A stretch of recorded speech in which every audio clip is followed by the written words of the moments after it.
Our loop will be a rectangle, as the interaction between loop and field will be easier to calculate. The rectangle has an area of base times height, but this isn't important. What is important is that the rectangle and a magnetic field can vary in orientation relative to each other.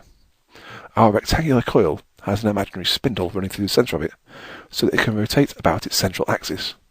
The spindle is placed so that the rectangle has equal amounts of loop above and below the spiral.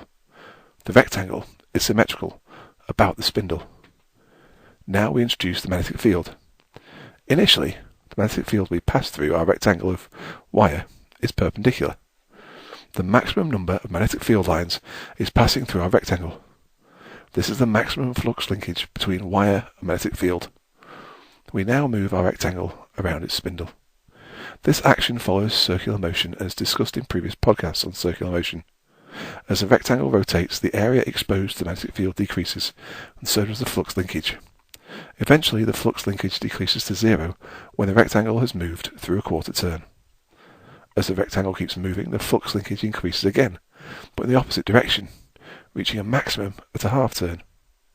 It then decreases again to zero at 3/4 of a turn, and finally increases to a maximum positive value at a complete turn. In mathematics, we can describe the full flux linkage of the rectangle going round in a circle as flux linkage n times phi equals magnetic flux density times the area of the loop times the number of coils times cos theta, where theta is the angle the loop has travelled around the circle starting at zero when the loop and field are perpendicular. This model of a loop in a field will be used again when discussing electromagnetic induction.